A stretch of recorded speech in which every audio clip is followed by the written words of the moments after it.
오늘도 무사히 하루 보내셨습니까? 뉴스와이드 이상훈입니다.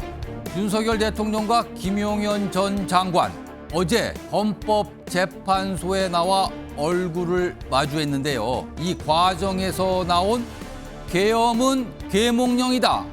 의원이 아닌 요원을 빼내라고 했다는 발언.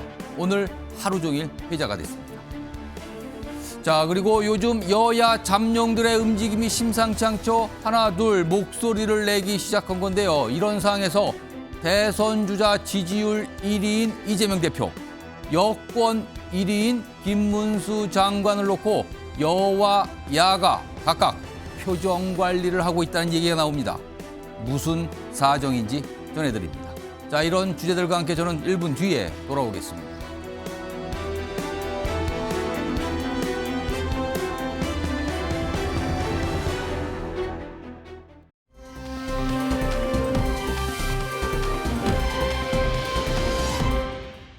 많은 저한테 조언을 줬기 알겠습니다. 때문에 그렇게 했고요. 다음 또 제가 그 관련해서 더 물어볼 겁니다. 나항입니다. 증인 노상원하고 문상호에게 비상계엄 선포가 되면 다른 사람이 보기에는 정언을 코치하는 거로 보이잖아요. 정언한테 그렇게 제 허가 없이 말을 하지 마십시오. 포고령은 증인이 관사에서 직접 워드로 작성한 것이 맞죠? 그렇습니다. 워드 프로그램 뭐 쓰셨어요? LG 건데 아니요. 그 노트북 묻는 게 아니고 한글 이거 뭐 프로그램 작성하려면 프로그램 띄워놓고 하셨을 거 아닙니까? 그 쓰던 게 있었습니다. 네. 거기에 그 프로그램을 가지고 했습니다. 그 프로그램 이름이 뭔지는 모르세요? 제가 그 프로그램 이름 잘 모르겠습니다. 어제 있었던 탄핵 심판 변론길, 그 재판이죠. 여기 있었던 몇 가지 모습들이었습니다. 저런 모습들과 함께 진행이 됐죠. 4시간 넘게 조금 시간을 보낸 건데요.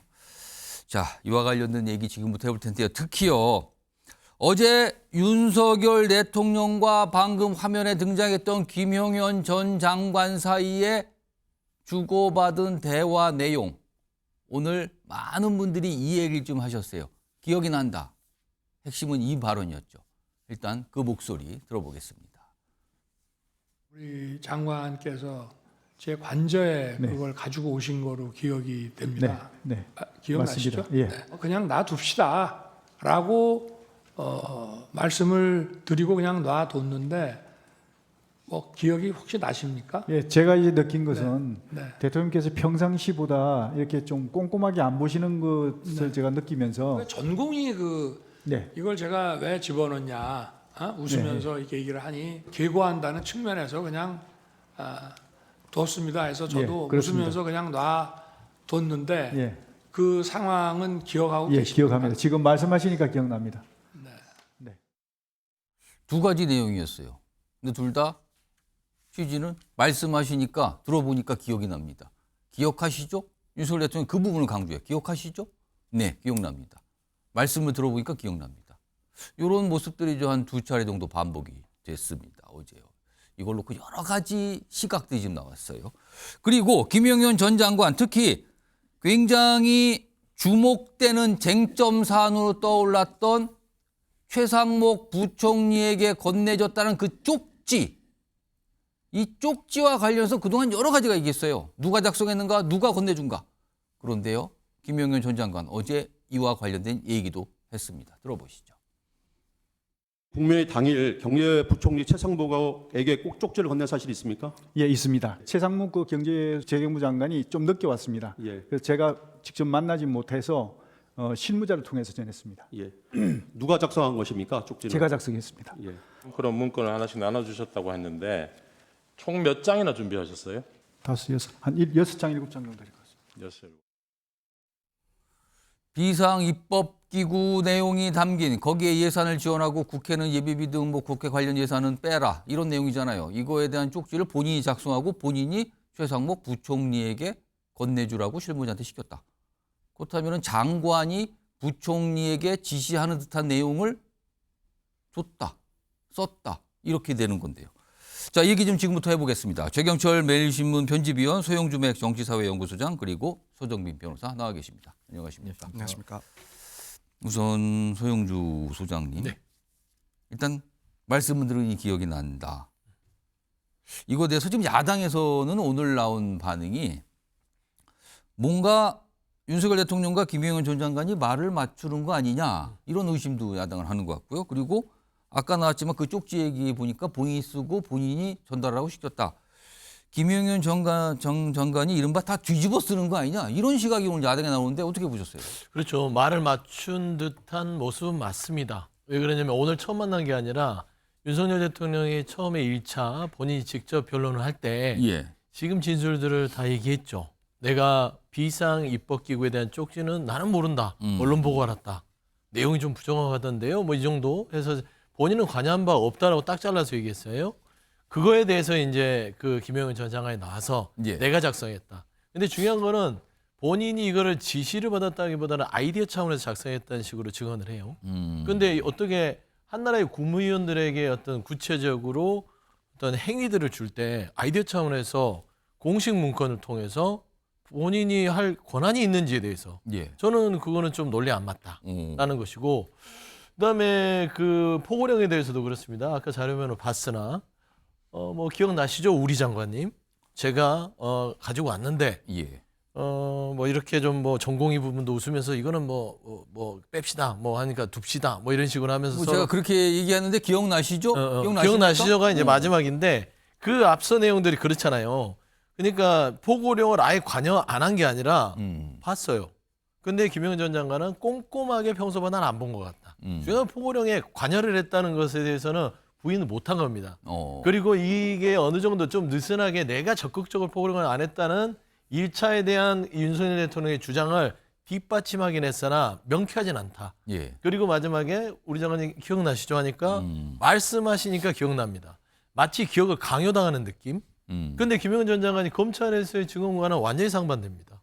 포고령 자체도 본인은 처음만 작성했고 모든 거를 윤석열 대통령이 이거를 했었다고 증언을 했잖아요. 검찰에서는. 근데 헌재에서는 바꿔요. 근데 말씀을 들어보니까 기억이 난다. 기억이 나서 바꿔요.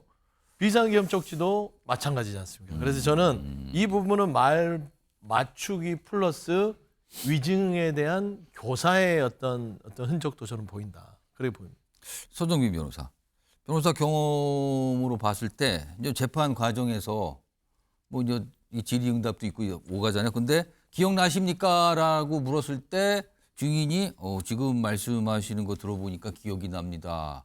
이렇게 대답을 할 경우에는 재판부나 아니면 뭐 예를 들어서 변호인이나 이거 어떻게 좀 받아들일까요?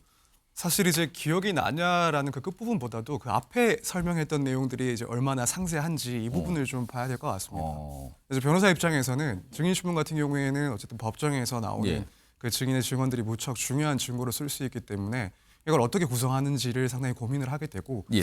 물론 이런 식으로 자세하게 질문을 하고 간단한 답변을 받는 형식도 있긴 한데 이제 원론적으로 얘기를 하자면 사실은 질문은 짧고 대답은 길게 그래서 뭔가 더 자유로운 그래서 증인의 그런 경험이 더 자유롭게 드러날 수 있는 형태로 증인 신문을 구성하는 게 훨씬 신빙성 측면에서는 확보가 더 용이하다라고 볼 수 있고 반면에 질문은 무척 상세하고 답변이 예 아니오로 끝날 수준의 그런 내용으로 구성을 한다면 예. 아무래도 그 질문 중에 은연중에 증인이 듣기에는 뭔가 이 상대방이 바라는 대답이 있다라는 것을 암시할 수도 있고 또 재판부가 봤을 때는 그런 점들이 포착될 수도 있기 때문에 예. 가능하면 그런 것보다는 질문은 짧고 대답은 길게 하는 구성을 하려고 노력을 합니다. 그래서 사실 지금 이 그런 기억나시냐 기억난다 이 부분 질문만 가지고 또 그 답변만 가지고 뭐 전체적인 진술의 신빙성은 판단할 수는 없지만 예. 적어도 이 내용에 대해서는 재판부 입장에서는 아무래도 이건 조금 의도된 질문과 뭔가 기대를 하고 있는 질문에 대한 답변이라고 보여질 가능성이 충분히 있다고 봅니다.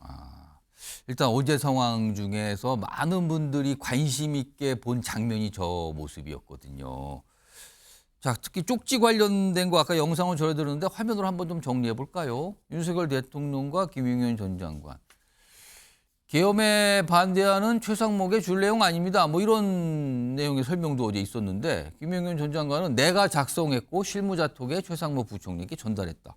아까도 말씀드렸지만 그러면은 국방장관이 작성해서 국방장관이 실무사를 통해서 최상목 부총리에게 전달했다. 장관이 부총리에게 전달했다. 어떻게 보면 지시를 한 셈이 아니냐 이렇게 볼 수도 있을 것 같아요. 이 상황만 보면은. 자, 이런 가운데 김용현 전 장관의 올해 저 모습과 태도와 관련해서 오늘 과거의 인물 2명의 이름이 등장을 했어요. 과거 군부 정권 때 등장했던 2명의 인물 이름이 나왔는데 지난해 10월 국회에서 김용현 전 장관이 출석해서 뭔가를 얘기하는 과정에서 그 인물 중에 한 명 이름이 나옵니다. 들어보겠습니다. 우리 장관께서 또 여인영 방첩사령관 하는 거 보면은 전두환 차지철 같아서 아주 좋습니다. 감사합니다. 기세가 넘쳐가지고. 예, 고맙습니다. 그래서 저를 그렇게 높이 평가해 주셔서 감사하다는 뜻입니다. 아 그렇습니까? 네네네. 예. 깜도 안 그게 되는 사람을 문제죠. 그렇게 높이 평가해 주셔서 감사하다는 뜻입니다. 차지철이 되시지 마십시오. 아우, 전 거기 발가락에 또 못 따라갑니다. 자, 최영철 위원. 그러니까 어제 이제 김용현 전 장관의 저런 발언과 어떤 그런 태도의 모습에 대해서 그러니까 이른바 윤석열 대통령의 호위무사 같은 모습 아니냐는 평가가 오늘 있었어요. 사실 야당을 중심으로. 그러면서 그런 상황에서 박정희 정권 당시의 차지철, 전두환 정권 당시의 장세동을 떠올린다. 또 이런 얘기 하시는 분들 꽤 있었거든요. 이거 어떻게 좀 봐야 됩니까? 뭐 그 비교 대상은 안 되는 것 같습니다. 왜냐하면 차지철 경호실장은 예. 박정희 대통령하고 같이 5.16 군대타를 같이 한 사람이고 그리고 뭐 장세동 청와대 경호실장 국가정보원장 예. 지냈죠. 이분도 뭐 12.12 쿠데타를 전두환 대통령하고 같이 한 사람이기 그렇습니다. 때문에 그분들이야 뭐 운명 공동체이기 때문에 전두환 대통령이나 박정희 대통령의 명을 어길 수 없는 입장이었죠. 그런데 박정희 대통령의 명을 어길 수 없었던 차지철도 마지막에는 김재규가 쏜 총을 피하면서 박 대통령이 돌아가신 데도 불구하고 화장실에 도망간 사람입니다. 예. 그러니까 뭐 직접적으로 비교는 안 되는 것 같고요. 어제 김용현 전 국방부 장관의 진술은 예. 그 증인 선서를 하고 하는 것이기 때문에 예. 자신이 굉장히 법적으로 위증을 했을 경우 위험을 질 수 있다는 것을 알고 진술을 했습니다. 예. 검찰 조사에서 사실 저는 뭐 여러 가지 피의자들 많이 보면 거짓말 많이 합니다. 어. 그렇지만 검찰 조사에서는 경찰 조사에서 거짓말해도 그건 처벌받지 않습니다. 하지만 법정에 가서 거짓말하면 그건 다르죠. 그건. 그렇습니다. 차원이 달라집니다. 예. 근데 김용현 국방부 장관이 지금 변호사들의 조력을 굉장히 많이 받을 것인데 법정에 가서 헌법재판소 재판정에 가서 말 함부로 하면 어떻게 된다는 거는 아마 굉장히 많이 들었을 겁니다. 예. 그렇기 때문에 거짓말을 했을 가능성은 없다. 그리고 어제 굉장히 주목받을 것은 대통령의 말과 지금 구속된 여러 피의자들의 말이 굉장히 일치하지 않았습니다. 예. 그런데 어제 헌법재판소 법정에서는 처음으로 대통령의 말과 관계인 그러니까 국방부 장관의 말이 일치가 상당 부분 됐었죠. 예. 그러니까 그 부분에 대해서 헌법재판소 재판관들이 이제는 일치된 증언이 하나 나왔구나. 예. 그렇기 때문에 이 부분에 대해서는 사실에 대해서 규명을 해보고자 하는 그런 의욕을 느낄 겁니다. 그러니까 어제 그 발언들 윤석열 대통령과 김용현 전 장관 한 말이 일치된 부분들이 좀 있었는데 그거에 대한 신빙성, 사실 여부에 대한 판단도 해볼 거다. 그렇습니다. 지금까지는 대통령의 말과 관계인의 말이 완전히 달랐기 때문에 예. 거기에 대해서 대통령이 굉장히 불리한 입장이 있었습니다만은 어제 헌법재판소 재판정에서는 처음으로 일치된 의견이 나왔기 때문에 예. 판사들은 원래 그 상반된 진술이 일치된 의견 하나 모이면 예. 거기에 대해서는 검증을 할 가능성이 있기 때문에 저는 이 부분에 대해서는 어제 상당히 국면이 전환되는 그러한 장면이었다 이렇게 볼 수 있겠습니다. 최영주 수장께서 네. 보시기에는 김용현 전 장관을 이제 과거의 인물과 오늘 약간 좀 네네네. 빗대서 약간 떠올린다 그런 인물 떠오른다 이런 반응도 있었는데 그건 어떻게 좀 보세요? 뭐 쿠데타라는 공통부문을 갖고 있는 것 같아요. 그러니까 차지철, 뭐 장세동. 근데 그 사람들의 역사적 평가는 뭘까요? 박정희 대통령을 차지철이 뭔가 좀 올바른 길로 인도했던 보좌역이었냐? 그건 아니었던 것 같아요. 왜 차지철 그분이 결국에는 박정희 대통령이 김재규의 총탄에 맞는 상황까지 이끄는 저는 아주 중요한 역할들을 했어요. 예를 들면 부마항쟁에 있어서도 예. 민중들 한 탱크 200대 보내서 밀어버리죠. 굉장히 강경한 입장이었다고 그렇죠. 그러죠. 뭐 그렇게 하는 것들이 박정희 대통령에 대해서의 어떤 판단을 흐렸고 결국엔 그 자체가 역사에 씻지 못할 여러 가지 비극을 초래했지 않습니까? 예. 그러니까 지금 뭐 차지철, 장세동 그 본인들 안에는 어떤 군인으로 엮여 있는 의리를 지킬지 모르나 국민들 앞에서는 정말 국민 중심의 생각을 한다는 측면에서는 평가를 아주 박하게 받아야 됨이 맞죠. 저는 김용현 전 장관 같은 경우에는 그리고 윤석열 대통령 어제 둘이 보면서 우리 둘이 말을 잘 맞췄어. 기분 좋았을 거예요. 그래 우리 환상의 조합이었어. 내가 원하는 대로 잘 말했고 이제는 이제 헌법재판관들을 우리가 다 설득시켜서 이렇게 좋아했을 수도 있어요. 그러나 내란죄라는 거는 둘이서 주동을 하고 모의라고 계획을 했어도 실행자들이 벌써 한 7, 8명. 장성, 뭐 예를 들면 경찰청장, 서울청장 이분들 다 구속이나 구속 기소됐습니다.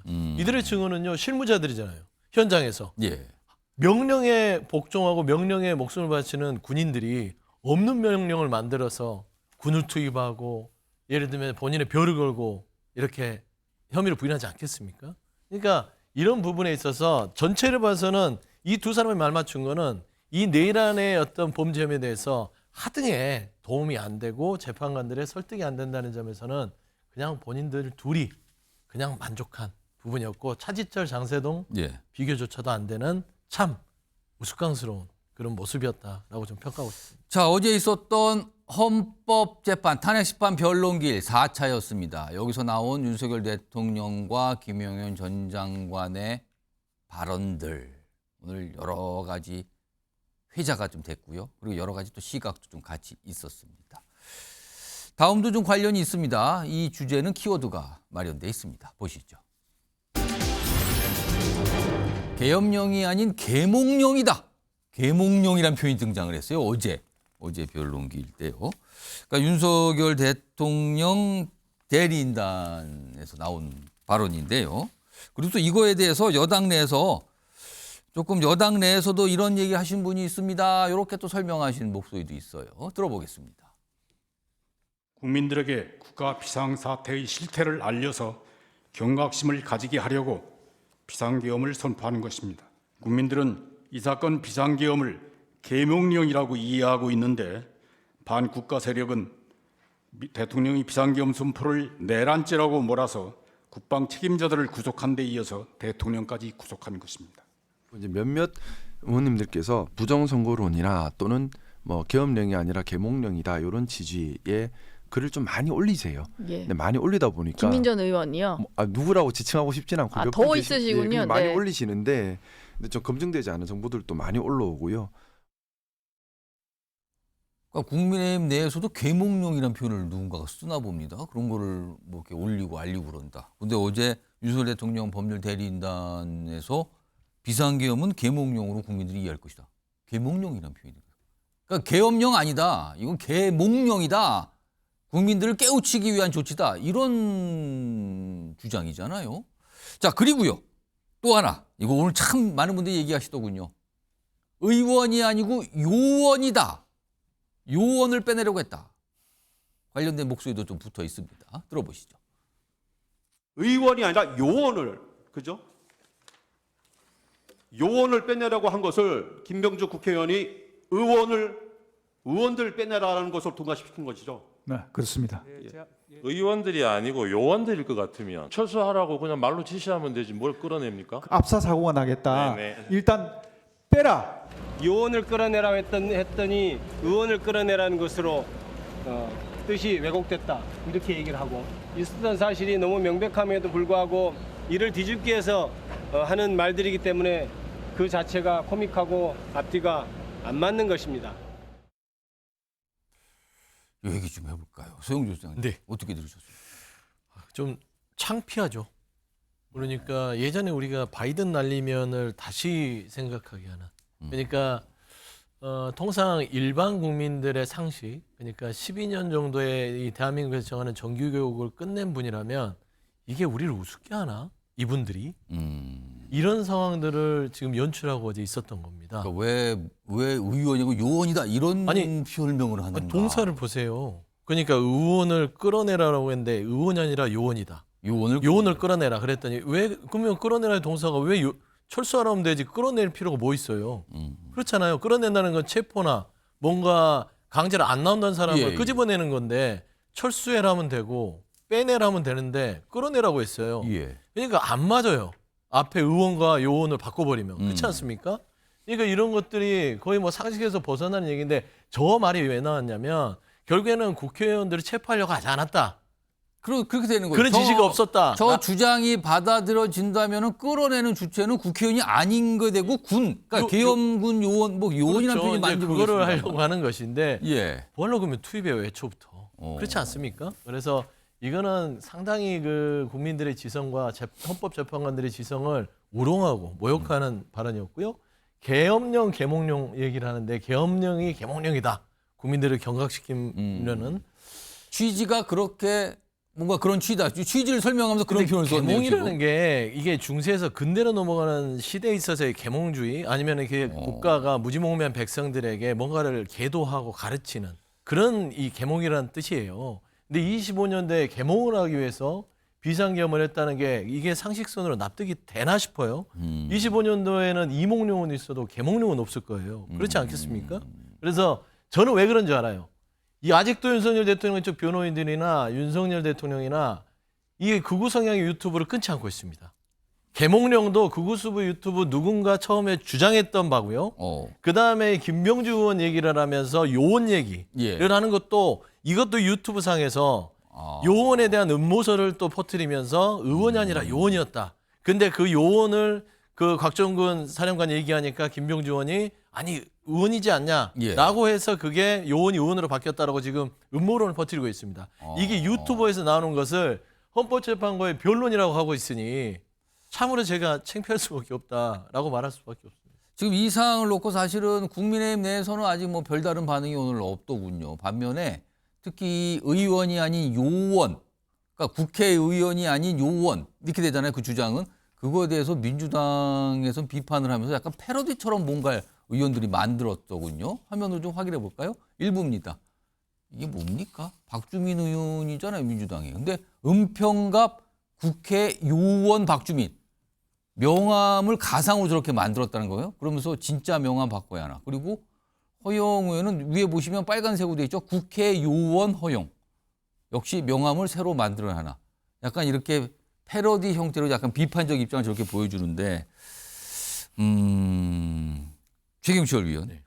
계몽령이라는 표현과 요 의원이 아니고 요원이다. 이런 주장을 내놨거든요. 이건 좀 어떻게 보셨습니까? 제가 저희 신문사에서 그 독자 투고하는 데스크도 담당하고 있는데 독자 투고 중에 계엄이 아니라 계엄령이 아니라 계몽령이다 뭐 이런 독자 투고가 하나 들어왔더라고요. 그런 게 들어왔어요? 네, 들어왔더라고요. 그래서 제가 아직 못 쓰고 있는데 이걸 뭐 읽어보니까 논리는 있는데 근데 뭐 계엄령을 계몽령이라고 그럼 지금 나온 표현이 그거하고 같은 표현이네요? 뭐 그렇는 것 같습니다. 그래서 제가 그 투고는 사실 쓰기 어려울 것 같아서 있었는데 어제 또 헌법재판소 재판장에서 똑같은 계몽령이 나오네요. 그래서 저는 그럼 이미 저런 표현을 쓰시는 분들이 꽤 있다는 뜻일까요? 예, 유튜브에 좀 있는 것 같습니다. 그래서 뭐 계엄령을 계몽령이라고 하는 것은 그리고 대통령께서도 어제 얘기를 하셨죠. 그 국회에 대해서 국회가 이렇게 탄핵을 남발하고 입법권을 남용해서 국회에 대해서 무언가 해야 되겠는데 할 수가 없어서 국민들에게 뭔가 호소를 하고 싶어서 이렇게 계엄을 했다. 그렇죠. 호소 그리고 경각심 뭐 이런 그렇습니다. 표현들이 나왔어요. 그게 어제 대통령께서 말씀하신 취지였는데 그 연장선에서 뭐 변호인단도 계몽령이라는 국민들에 대한 호소였다. 그러니까 우리나라 대통령제는 국회는 대통령을 탄핵 소추할 수 있지만 대통령은 국회를 해산할 수 없는 대칭적 수단이 없거든요. 그렇기 때문에 거기에 항거하기 위한 비례적 수단이었다. 이것을 지금 강조하는 차원에서 대통령께서도 일관되게 그렇게 얘기하고 있고 어제 변호인단도 그렇게 얘기한 것 같습니다. 그런데 국민들의 수용성을 한번 봐야 되겠죠. 그 비례적이고 대칭적인 수단이 계엄이어야 하는가. 그러니까 야당에 대해서 문제의식을 갖고 있는 국민들이 봤을 때도 그거를 막거나 대응할 수 있는 방법이 계엄이어야 되는가? 그렇습니다. 그것에 대해서는 국민들께서 과연 수용성이 있겠느냐. 이 부분이 쟁점이 되겠죠. 그러니까 헌법재판관들도 보시겠죠. 야당이 대통령 빼고 한 28차례 탄핵을 하고 그다음에 민생과 관련도 없는 포퓰리즘 법안이라 불리는 양곡법이나 뭐 K칩스법 이런 건 안 하고 양곡법, 노랑봉투법 이런 거 자꾸 하니까 대통령이 나라가 지금 너무 어렵다. 그러한 차원에서 대통령이 방어권을 행사했다고 과연 이것을 계엄으로 받아들일 것인지 아니면은 과한 방어권이다. 이것은 헌법이 얘기하는 과잉금지의 원칙에 어긋난 것이다. 이렇게 판단할지는 앞으로 보면 되겠죠. 그리고 요원들도 그 지금 김용명 장관의 말은 요원도 좀 어떻게 보면 제가 말도 되는 것 같습니다.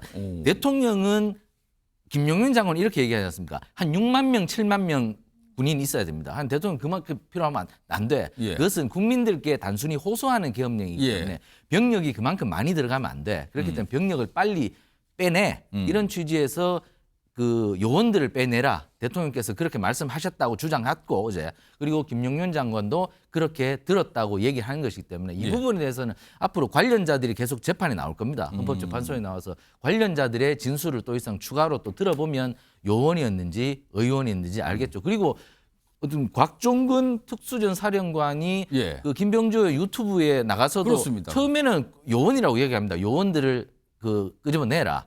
국회의원이라고 얘기하지 않죠. 처음에는. 그렇게 들어보면 그렇습니다. 그렇기 때문에 곽종근 사령관도 나와서 진술을 하겠죠. 그러니까 그렇습니다. 여러 명의 진술을 맞춰보면 저것이 맥락을 보자면 요원이었는지 국회의원이었는지 이것은 가려지겠죠. 앞으로 추가적인 진술을 통해서 가려질 겁니다. 이게 몇몇 사람의 진술만 갖고는 이렇게 논란만 커질 뿐이고 앞으로 헌법재판이 예. 계속 심리가 진행되면서 지금 일주일에 2번씩 하니까 빨리 윤곽이 드러날 걸 봅니다. 자, 요 상황 어제 나왔던 특히 이 계몽령 의원 아닌 요원 요 표현 발언과 관련해서 여야의 반응이 좀 오늘 있었어요. 들어보겠습니다. 당으로서 뭐 공식적인 입장이나 공식적인 입장은 없습니다. 그거는 대통령께서 광화권 행사 차원에서 얘기를 한 것이고 그리고 사실관계를 제가 정확하게 알 수가 없습니다. 사실관계를 모르는 상태에서 거기에 대해서 언급하는 것 자체가 저는 적절하지 않다 이렇게 봅니다. 의원이 아니라 요원이다. 계엄령이 아니라 계몽령이다. 무슨 SNL도 아니고 그렇잖아요. 그 헌정 파괴와 관련된 심판을 하는 헌재의 대심판장에서 그런 식의 말장난을 가지고 본인들의 그 위헌 위법한 행위들이 덮어질 수 있다고 생각하는 그 발상 자체가 정말로 치졸합니다. 자, 이런 상황에서 설 연휴가 지난 뒤 2월 4일에 다시 한번 변론길이 잡혀 있죠. 헌법재판입니다. 5차가 되겠는데요. 그때도 증인들이 많이 나올 예정입니다. 화면 좀 보겠습니다. 어떤 증인들이 나올까요? 여기 보시면 4일이죠. 이진우 전 수방사령관, 여인영 전 방첩사령관, 홍장원 전 국가정보원 1차장 등등등 사령관들과 국정원 관계자가 나와요. 근데 이 인물들은 검찰 조사나 검찰에서 공수처, 그러니까 이 수사기관 조사나 국회 출석해서 사실은 윤석열 대통령으로부터 끌어내라 이런 지시를 받았다는 진술을 했던 사람들이거든요. 그러면은 소정빈 변호사 4일 변론길에서는 어제와는 달리 윤석열 대통령과 이 증인들 간의 발언 내용이 첨예하게 대립할 가능성이 있어 보이네요. 그렇다면은. 네, 그렇습니다. 아무래도 이제 어제 김용현 전 장관 같은 경우에는 윤 대통령의 그런 입장에 부합하는 진술을 할 것이다라는 예상이 뭐 다수였고 실제로도 예. 그렇게 됐기 때문에 윤 대통령이 직접적으로 이제 또 증인 신문에 적극 참여를 하면서 묻고 또 대답이 있기도 했습니다. 그런데 이제 앞으로 나올 이 사령관들과 그리고 이제 국정원 전 차장 같은 경우에는 말씀하신 바와 같이 윤 대통령의 주장과는 이제 상당히 배치되는 그래서 윤 대통령의 각종 지시가 있었다. 또 한편으로는 정치 관련 유력 인사들에 대한 체포 지시가 있었다. 이런 내용들을 계속 진술을 해온 사람입니다. 그렇기 때문에 아무래도 이제 법정에서는 상당한 공방이 있을 것으로 보이고 다만 이제 저도 조금 궁금한 것은 이번에도 마찬가지로 이제 윤 대통령이 적극적으로 증인 신문에 참여를 할지 이 부분이 조금 궁금하긴 합니다. 그날도 헌법재판소로 갈지.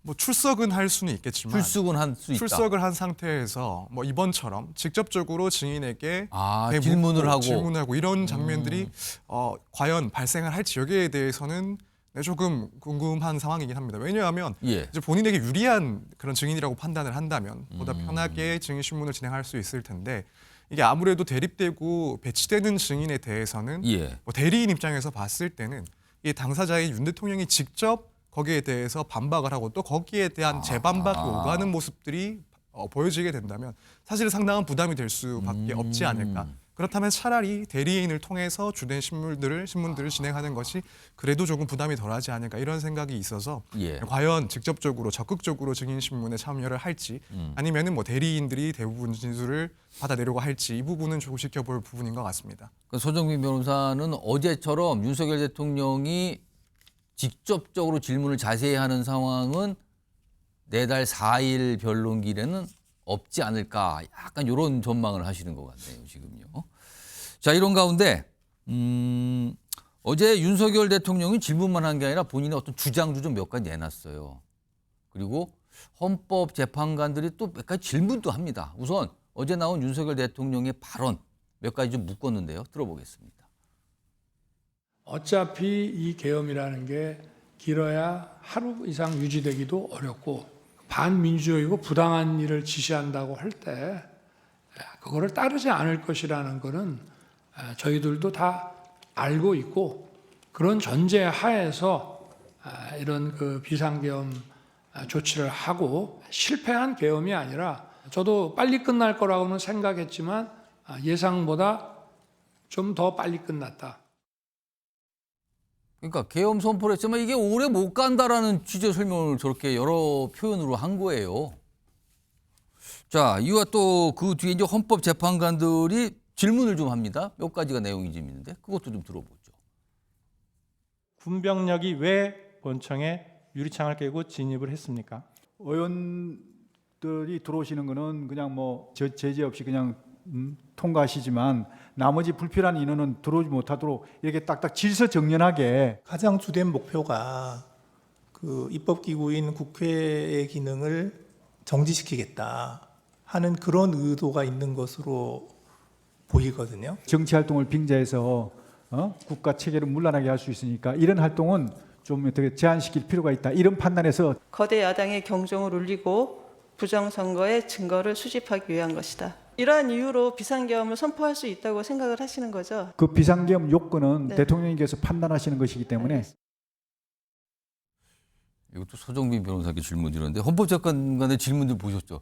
저게 약간 저렇게 질문을 많이 합니까 원래 이렇게 재판관들이요? 보통의 사건 같은 경우에는 증인 신문 과정에서 재판관들이 자세한 질문을 하는 경우는 많지는 않습니다. 지금 보면 여러 명의 지금 3명의 재판관이 나왔는데 질문이 구체적이에요 아주요. 네 그렇습니다. 말씀하신 것처럼 상당히 질문이 구체적이고 뭐 예를 들어 진술에 누락이 있다라고 생각되는 부분에 대해서 뭐 그 부분을 묻던가 혹은 뭐 불명확한 부분에 대해서 설명을 요구하던가 이런 질문들은 많이 있을 수 있긴 한데 상황에 대한 내용을 물어봐요. 뭐 예를 들어 유리창은 왜 깨쓰고 들어갔습니까? 이렇게 물어봐요. 지금. 그렇습니다. 그것뿐만 아니라 더 나아가서는 예를 들면 이제 비상입법기구 관련한 쪽지 그리고 포고령을 종합했을 때 이건 국회의 기능을 정지시키려고 한 것 아니냐라고 상당히 어떤 의심점을 가지고 이런 질문들을 하고 있는 상황으로 비춰집니다. 아마도 그게 윤석열 대통령이나 윤석열 대통령 대리인단이 계엄을 오래 갈 생각 없다. 뭐 하루 이상 유지 어렵고 이거 금방 끝난다. 우리는 그렇게 생각하고 한 거다. 이 상황을 놓고 아니 그렇다면 비상입법기구는 왜 만든 거 이렇게 질문이 들어가는 건가요? 네 그렇습니다. 그래서 물론 이제 뭐 재판관들의 심증을 지금 추단할 수는 없지만 적어도 이 시점에서 개인적으로 평가를 할 때는 이 시점에서 아직까지 윤 대통령의 주장이라든가 혹은 김용현 장관의 진술에 대해서 신빙성을 높게 보지는 않고 있는 상황인 것 같다 이렇게 생각을 하고 있습니다. 일단 이거 최경철 의원은 윤석열 대통령의 앞선 발언과 헌재 재판관들 질문 어떻게 들으셨습니까? 윤석열 대통령은 2016년 말에 박근혜 대통령 탄핵 전국 때 박영수 특검팀에 들어갑니다. 그렇죠. 그러니까 박영수 특검팀에 2016년 말에 들어가서 2017년 2월 박영수 특검 종료될 때까지 있었고 그 과정에서 탄핵 심판이 이루어지는 과정을 다 봤습니다. 그리고 탄핵 심판에 자신이 수사했던 여러 가지 기록들이나 그리고 자신이 수사했던 결과들이 영향을 미친다는 것도 다 봤습니다. 그러니까 이분은 탄핵 심판에 대한 전문가이기도 하고 대통령 수사에 대한 전문가이기도 합니다. 그렇기 때문에 2016년부터 2017년도에 벌어졌던 박근혜 대통령에 대한 수사와 탄핵 심판 절차를 거의 다 알고 있죠. 자세히 봤고. 그렇기 때문에 이 부분은 윤석열 대통령은 굉장히 전문가입니다. 전문가이기 때문에 윤석열 대통령은 나름대로 굉장히 논리를 세우고 있을 것이고 법리를 갖고 있을 것이고 그렇기 때문에 헌법재판소 재판관들도 그냥 넘어가지는 못하죠. 헌법재판소 재판관들도 그냥 박근혜 대통령처럼 여론재판 그냥 뭐 여론심사 이렇게 해서는 반박이나 불복이 있을 것이라는 것을 뻔히 알고 있습니다. 그러면 굉장히 구체적으로 그렇습니다. 확인을 해봐야 그렇습니다. 된다. 모든 사실을 갖고 와서 예. 그 모든 사실을 검증하고 그것이 맞는지, 법리에는 뭐가 맞는지, 그리고 법 적용을 어떻게 할 것인지, 그리고 이것이 헌법을 위배하는 것인지, 이게 모두 맞추지 않으면 이게 모든 사람들을 평가할 때 사람의 뭐 역량을 볼 때 의지와 능력을 보지 않습니까? 예. 윤석열 대통령은 박근혜 대통령과 달리 지금 자신을 방어하겠다는 의지가 굉장합니다. 그리고 박근혜 대통령 때 모든 것을 공부했었던 사람이기 때문에 또 능력이 대단합니다. 그러니까 이걸 윤석열 대통령을 그냥 여론 재판으로 끝낼 수 없다는 것을 재판관들이 다 알고 있죠. 형사 재판도 앞으로 마찬가지일 겁니다. 그렇기 때문에 이 방어권을 강력하게 형성하기 때문에 그냥 재판관들도 대충 할 수는 없다. 지금 머리가 막 굉장히 찌긋찌긋할 겁니다. 그렇기 때문에 질문이 굉장히 구체적이고 그 질문에 대한 답변도 상세히 요구받는 것이죠. 그렇기 때문에 이 헌법 심리가 생각보다 저는 길어질 수도 있다. 예. 이것이 굉장히 많은 증인들이 앞으로 나올 것이고 거기에 따른 법리 그리고 헌법재판의 특성상 어떻게 위헌적인가 이런 것들을 하려면은 굉장히 시간적으로나 그리고 막대한 인력이 굉장히 또 동원될 것이고 참 굉장히 좀 앞을 볼 수 없는 그러한 지경이라고 보는데 어쨌든 윤 대통령이 저렇게 방어권을 행사한다니 뭐 예. 누가 막을 수가 없으니 저 재판은 굉장히 좀 지켜볼 필요가 없다. 앞으로 굉장히 굴곡이 많을 거라고 저는 생각합니다. 서영주 소장님. 네. 재판관들의 질문이 굉장히 구체적입니다. 네. 보다 참다 못해서 얘기를 하는 거죠. 교통정리하는 겁니다. 그냥 말 맞추는 것도 적당히 들어줄만 해야지. 본인들끼리 뭐 할 수도 있어요. 뭐 국회의 결단이고 비상 어떤 입법기구도 예. 제가 다 있고 대통령이 모르시잖아요. 포고령도 뭐 전공이 처단 그거 뭐 그냥 둬라 웃으면서 내가 그 얘기했지 기억나지? 기억납니다. 재판관들이 보다 한심한 거예요. 지금 이 주축이 되는 것은 세 분이 공통적으로 국회에 대해서 얘기합니다. 예. 국회를 건드렸느냐. 그러니까 대한민국 헌법은요 비상계엄을 하더라도 절대 건들지 말라고 규정해 놓은 게 국회입니다. 예.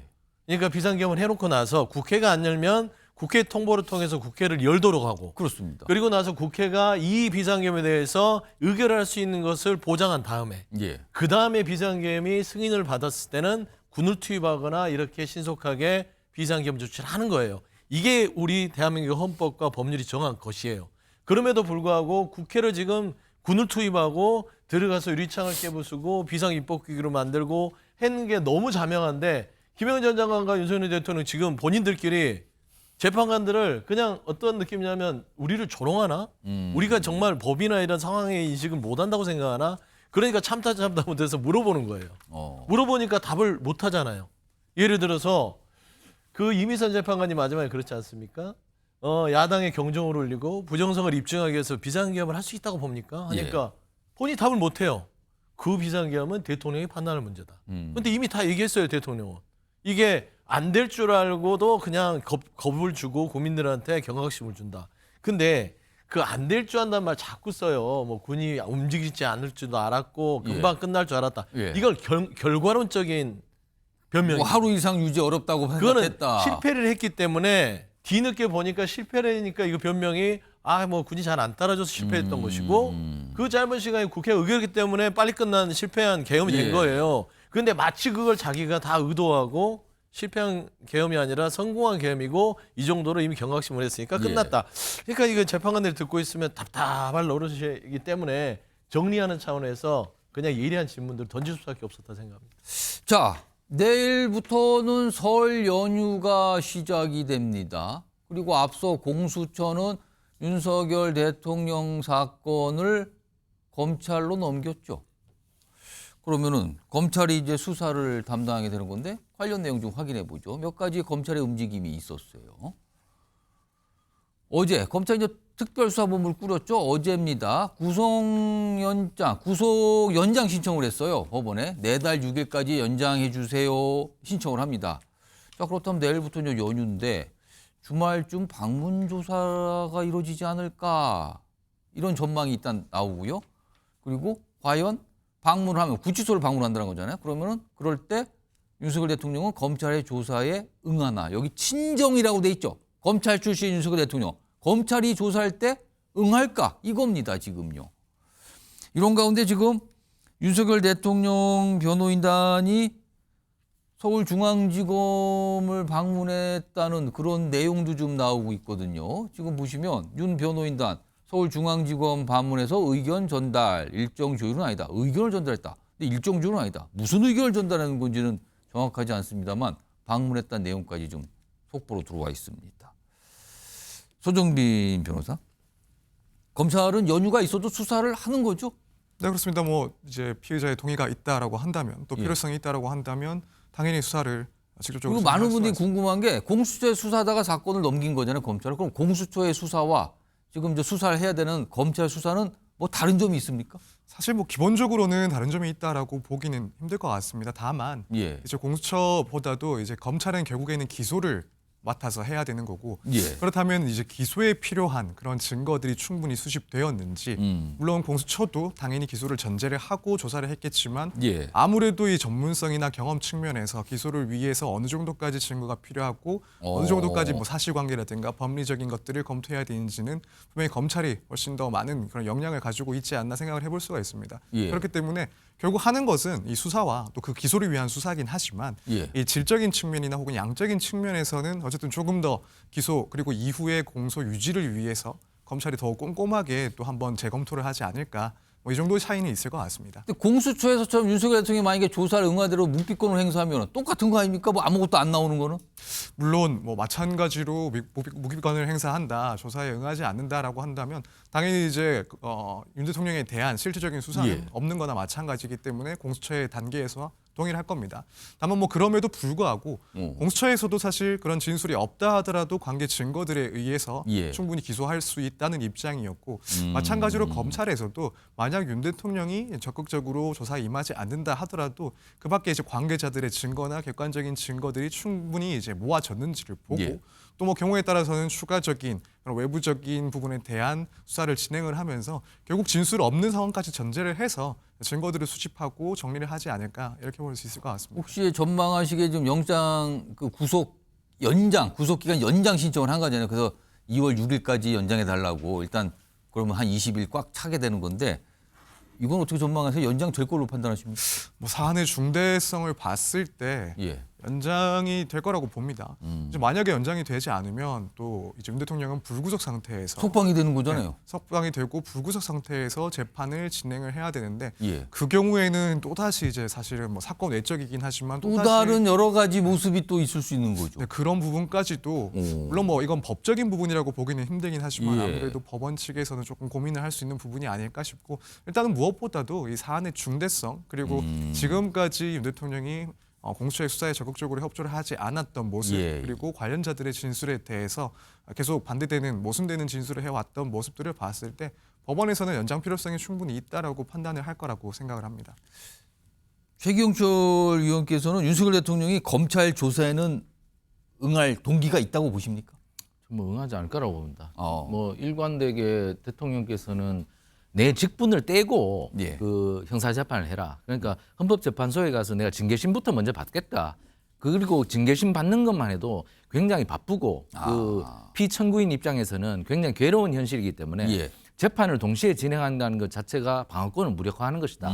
이렇게 일관되게 주장해 왔기 때문에 헌법재판소 재판 일정과 형사재판을 동시에 진행하는 것은 사실상 무리다. 그렇기 때문에 응하지 않을 거라고 보고 그리고 또한 독수독과라고 하지 않습니까? 오염된 나무에서는 오염된 열매가 열린다.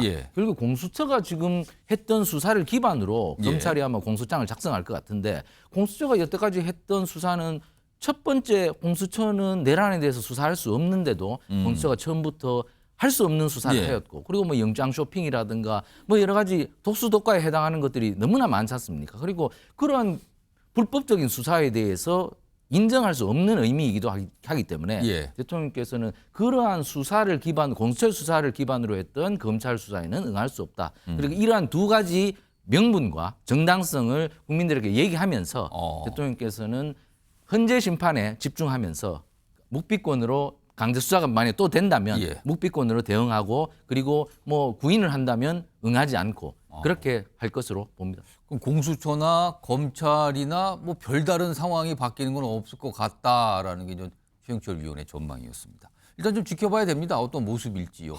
친정이라서 조사 자체는 응할 건지 아니면 공수처가 똑같이 응하지 않을 건지 이거는 좀 아직은 모르는 상태고요. 그리고 구속기간 연장해달라는 신청도 어제 했다는 내용도 전해드렸고요. 이런 가운데요. 무슨 티셔츠 얘기가 나옵니다. 이제 윤석열 대통령의 수임 번호가 0010 이건데 지금 화면에 보시면 빨간색으로 돼 있네요. 0010 당신과 함께. 이런 티셔츠가 집회 현장에서 판매된답니다. 3만 원 정도 가격이 된다고 그러고요. 죄송합니다. 그러니까 윤석열 대통령을 지지하는 사람들이 저런 티셔츠를 입고 집회를 한다. 이런 거예요. 지금 집회 현장에서 판다는 거. 그러면은 내일이 연휴긴 하지만 또 주말이기도 한데 그렇다면 저런 티셔츠를 입은 사람들이 많이 모여서 집회를 한다? 이런 모습이 또 나타난 걸까요? 아무튼 저런 티셔츠 얘기가 나오는데요. 소영주 소장님. 네. 이 티셔츠 얘기를 보니까 미국에 이제 선례가 있었어요. 트럼프 대통령 과거에 여러 가지 조사받고 그럴 때 머그샷도 찍고 수임번호도 받았거든요. 그때. 근데 트럼프 대통령의 그 수임번호와 머그샷이 새겨진 티셔츠가 있었거든요. 이걸 또 연상하는 분들이 계시대요. 보니까요. 그렇죠. 이제 뭐 이게 이제 뭐 이거는 뭐 이게 이 윤석열 대통령이 뭐 내란죄에 동조하는 사람도 있겠으나 저는 그냥 돈벌이 수단인 것 같아요. 국가적인 어떤 이런 비극을 앞두고 유튜버들도 보면 본인들의 어떤 조회수나 어떤 챗을 위해서 몇 억씩 벌었다지 않습니까? 이번에. 그러니까 그런 거와 일맥상통합니다. 그리고 이제 대중의 심리 자체가 예전에 기억나실 거예요. 탈주범 중에 신창원이라는 사람. 그때 신드롬이 있었죠. 사회 기현상입니다. 그래서 트럼프도 사회 기현상이고 이 지금 윤석열 대통령에 대한 수임번호를 가지고 대통령이 수임번호를 찍는 게 이게 무슨 자랑은 아니잖아요. 국가적으로 불행한 일인데 예. 저걸 통해서 지지하는 지지층들에게 돈벌이 수단으로 해서 어떤 신드롬을 만들려고 하는 것인데 별로 그렇게 썩 좋아 보이지도 않고요. 트럼프의 머그샷이나 이런 부분도 그렇게 이 미국의 민주주의를 뭐 높이는데 좋았던 사례는 아니었기 때문에 이런 것들은 좀 정상적인 판단들을 통해서 행동하셨으면 좋겠다라는 좀 개인적인 생각을 가지고 있습니다. 자, 이런 티셔츠가 등장하는데 이게 얼마나 팔리고 있는지는 아직 뭐 알려진 게 없네요. 그리고요. 자, 그리고요. 윤석열 대통령 설날 메시지를 좀 공개했거든요. 그 내용은 좀 화면으로 확인해 보겠습니다. 이런 모습이에요, 지금. SNS상에 글을 올렸어요. 여기 보시면 윤석열의 편지 1월 24 그러면서 뭐 명절이 다가왔습니다. 뭐 쭉 하면서 중간에 세 번째 단락 좀 돼 있죠. 설날이 다가오니 국민 여러분 생각이 많이 납니다. 그러면서 뭐 살피고 돌아드려야 하는데 그러지 못해 안타깝고 죄송하다. 뭐 이런 얘기까지 했어요. 이런 메시지입니다. 정치열 위원. 네. 설날이 다가오니 국민 여러분 생각이 많이 난다.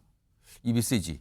글쎄요. 이거 어떻게 좀 해석해야 될까요? 이거는. 제가 최근에 박근혜 대통령 쪽과 뭐 교통을 한 분이 전하는 얘기를 들었는데 박근혜 대통령도 당시에 자신이 탄핵 심판 그리고 형사재판 과정에서 겪었던 일들을 다시 반추를 하면서 억울한 측면에 대해서 지금이라도 호소를 할까 뭐 이런 얘기도 한다고 합니다. 굉장히 그때는 여론이 박근혜 대통령에게 완전히 돌아서서 누구도 박근혜 대통령을 옹호하지 않고 변호하지 않았기 때문에 억울하게 당한 측면이 굉장히 있었다고 본인이 생각하는 것 같습니다.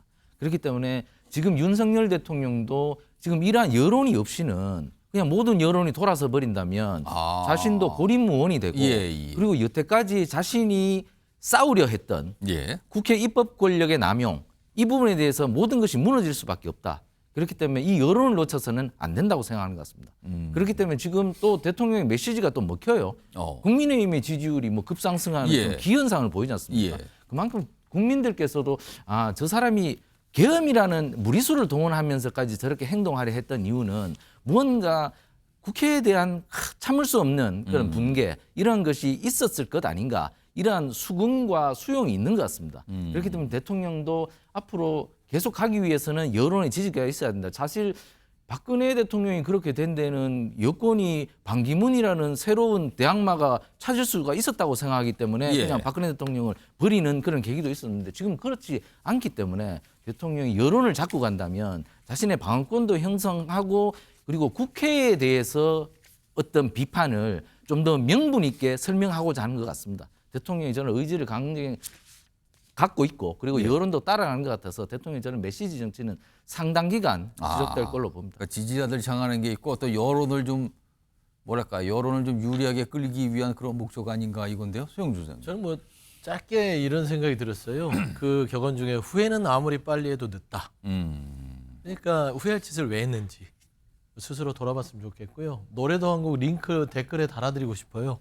대통령으로 있을 때 잘하지 후회하지 말고. 그 트로트 가사가 생각이 납니다. 알겠습니다. 갑자기 그 생각이 좀 떠오르셔서 말씀을 하셨군요. 알겠습니다. 자, 윤석열 대통령 그리고 어제 있었던 헌법재판소 변론길 내용 여기까지 전해드리고요. 다음은 오늘 설 명절을 앞두고 뭐 여야 다들 이제 설 인사에 지도부들이 나섰거든요. 그 모습은 영상으로 준비했습니다. 보시죠.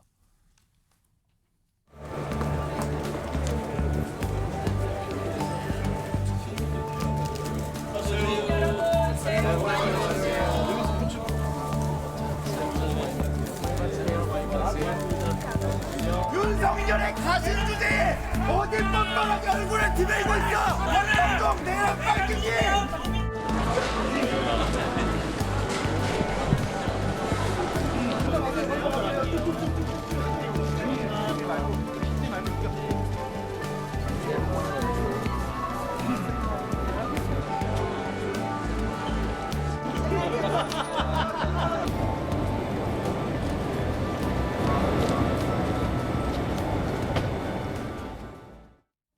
뭐 명절 때면 의뢰 그렇죠. 그 명절 민심을 잡기 위해서 미리미리 하고 또 명절 끝나면은 민심 듣고 왔는데 이렇습니다. 뭐 이런 얘기 많이 합니다. 이런 반응. 오늘 이런 모습들이었어요. 다들 띠 두르고 각자 또 이 뭔가 국민들한테 하고 싶은 말을 이렇게 띠에 쓰죠. 뭐 다시 뛰는 그리고 뭐 새해 복 많이 뭐 이런 걸 썼습니다. 지금.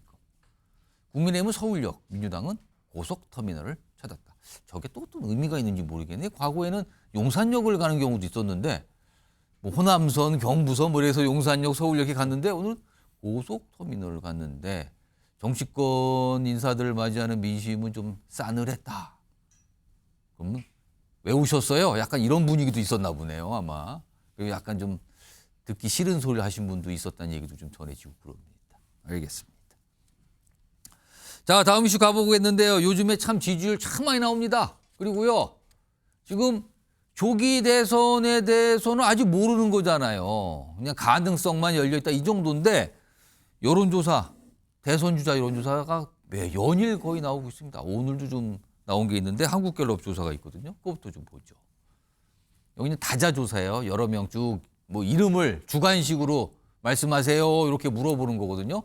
장래 정치 지도자 선호도입니다. 이렇게 해서 뭐 어떤 분 선언하세요? 얘기해 보세요. 이러면 주관식으로 얘기하는데 일단 뭐 이재명 민주당 대표가 31%로 단연 앞서는 모습인 거죠.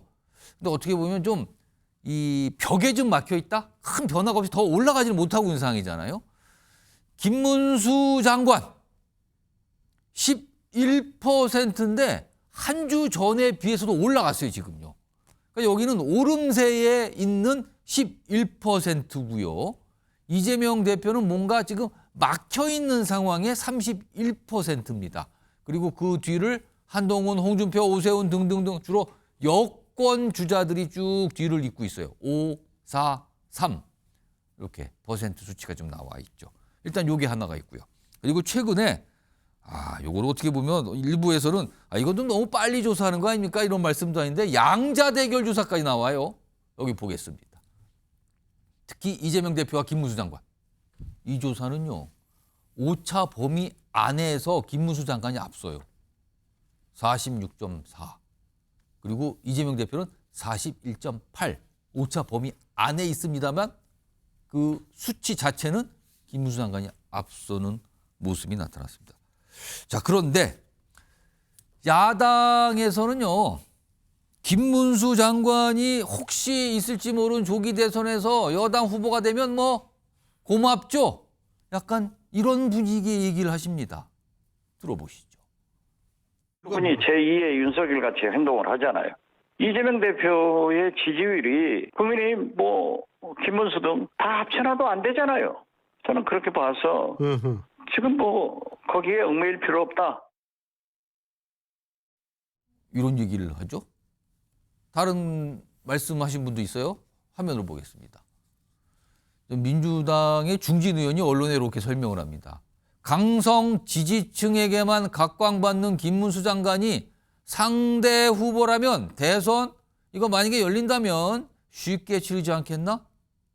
그러면 정치권에서 이제 흔히 간단하게 표현해서 김문수 장관이 나오면 땡큐죠. 약간 이런 거예요, 분위기가 지금. 자, 이 얘기 좀 해보겠습니다. 요 얘기 하기 위해서 전 홍석준 전 국민의힘 의원 나오셨고요. 신현영 전 민주당 의원도 자리에 계십니다. 안녕하십니까? 우선 신현영 전 의원님. 자, 민주당에서 만약에 조기 대선이 열려서 김문수 장관이 여당 후보가 되면 민주당 입장은 환영 뭐 이런 분위기인 건가요? 어떻게 분위기가 가고 있습니까 지금? 그렇죠. 딜레마가 있습니다. 김문수 장관을 계속 응원을 해야 되나 민주당에서 라는 생각이 들 정도로 지금의 양자대결 구조에서 김문수 장관이 이재명 대표를 이기는 걸로 나오긴 하지만 사실 그 여론조사들의 이면을 보면은 응답자들 중에서 보수 성향의 사람들이 진보 성향보다 더 높다. 아까도 보여주신 것처럼 김문수 장관이 46% 나왔는데요. 그 조원 CNI 조사도 보면은 보수 성향이 진보 성향보다 1.6배가 응답률이 더 높습니다. 아, 적극적으로 얘기하고 있다 이거죠 지금? 예, 그래서 지금의 계속 국민의힘의 지지율이 올라가고 있는 이유는 보수가 직결한 게 명확한 사인이고 그 중에서도 극우 강성 지지층들이 김문수 장관을 밀고 있는데 사실은 이 방식대로 계속 간다 그러면 김문수 장관이 고공 어떻게 보면은 승승장구하겠죠. 근데 전혀 지금 김문수 장관은 움직임이 없지 않습니까? 예, 그런 상황에서 이것을 유지할 수 있느냐가 관건일 것인데 지금으로 봤을 때는 김문수 장관은 결국에는 그 본회의장에서 사과하지 않았던 거. 앉아 있었죠 그때. 비상계엄에 대해서 국무위원으로서 책임을 보이지 않고 끝까지 버텼던 거. 그것에 대한 환상과 사실은 보수 유튜버들이 그런 부분에 있어서 더 뭔가 확장 평행성을 가지고서는 계속해서 회자가 됐기 때문에 지금의 지지율이 올라왔다. 하지만 그 이면에 과거에 보면은 김문수 장관이 과거에 망언 논란들이 상당히 있거든요. 예를 들어서 일제시대에 뭐 우리 선조들이 국적이 일본인이었다. 그리고 친일했기 때문에 이 정도까지 우리나라가 발전한 것이다. 뭐 이런 여러 가지들이 이제 과거의 그런 잘못된 것들이 파헤쳐진다 그러면 중도층의 표심을 잡을 수는 없다. 결국에 대선은 59대 49, 51대 49. 51대 49. 예, 51대 49의 싸움이기 때문에 중도층의 표심이 매우 중요할 것으로 이번에도 생각이 되는데 김문수 장관이 중도 확장성이 있느냐 있을 때는 매우 제한될 거다라는 생각 때문에 민주당에서도 김문수 장관이 나오면 땡큐다. 이대로 그대로 가자라는 생각을 하고 있기도 하는 거죠. 민주당에서는 김문수 장관을 응원해야 되는가 이런 고민을 할 수밖에 없다 이런 겁니까 지금? 그러게요. 저도 이렇게 나오면 김문수 장관을 계속해서 그 지지세를 유지할 수 있도록 서포트를 해야 되나라는 딜레마에 빠지는 것이죠. 홍석준 전 의원. 김문수 장관 지금 지지율상으로 그러니까 다자 이 대선 주자 여론조사를 해보면 여권 주자로 꼽히는 분들에서는 1등 그리고 보통 요즘은 한 전체적으로 2등 이재명 대표 다음에 2등 나오고 아까 일부 양자 조사에서는 앞서는 것까지 오차 범위 내에서 앞서는 것까지 나왔는데 김문수 장관의 이런 선호도나 지지율 정말 계속 앞으로 이어질 거로 보십니까? 예, 저는 당분간 이어질 거라고 봅니다. 왜냐하면 지금 김문수 장관의 지지율이 지금 이렇게 높은 이유는 윤석열 대통령이 지금 이제 탄핵 심리와 체포 수사하는 이런 어떤 과정에서 굉장히 윤석열 대통령이 억울하다.